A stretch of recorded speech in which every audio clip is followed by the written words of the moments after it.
ஆந்த்ராபிக் கிளாடோட 3.7 sonnet launch ஆனுச்சு. அந்த டைமில் cover பண்ணல.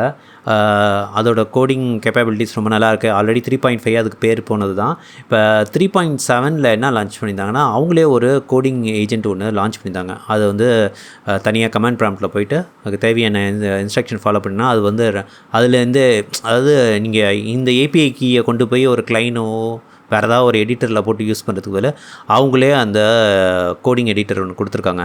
அது வந்து ரொம்ப பெரிய ஃபைல்ஸ்லாம் அழகாக ஹேண்டில் பண்ணுது. இதெல்லாம் பார்க்குறப்ப என்ன ஆகுதுன்னா, நீங்கள் நிறைய பெரிய ஆன்லைன் பிளாட்ஃபார்ம்லாம் பார்த்திங்கன்னா, அவங்க பிளாட்ஃபார்ம் மூலமாக வேறு ஏதாவது பொருள் விற்கிறதுக்கு அனுமதி பண்ணுவாங்க. ஆனால் அதுங்க அப்பயே வந்து அவங்க டேட்டா படிச்சுட்டுருவாங்க. எந்த பொருள் அதிகம் விற்கிது, எதில் மார்ஜின் அதிகமாக இருக்குன்னு சொல்லிட்டு அந்த பொருளை அவங்களே அந்த மேனுஃபேக்சரை வாங்கி அவங்க பேரில் ஒயிட் லேபிளிங் பண்ணுவாங்க.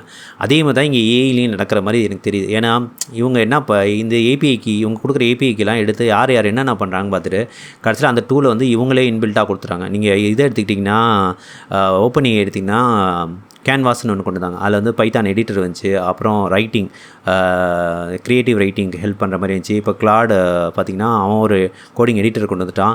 ஸோ இன்டெரக்டாக அந்த ஏபிஐ யூஸ் பண்ணி என்னென்ன பண்ணுறாங்கிறத படித்து அவங்களே அந்த டூலை டெவலப் பண்ணிடுறாங்க. ஸோ அவங்க அந்த டூலை வந்து அவங்க டெவலப் பண்ணுறதுக்குள்ளே இதை நம்ம யூஸ் பண்ணி நம்ம வந்து நம்மளோட ப்ராடக்ட் எப்படி பண்ணிக்கலாங்கிறது தான் எனக்கு தெரிஞ்சு நம்மளுக்கு கிடைக்கிற டைம். ஏன்னா அது ஃபேமஸ் ஆகிறதுக்குள்ளே அந்த டூலை அவனுங்களே இன்பில்ட்டாக கொடுத்துருவானுங்க. ஸோ தெரில, இது ஒரு டிஃப்ரெண்ட் வைப் இருக்குது.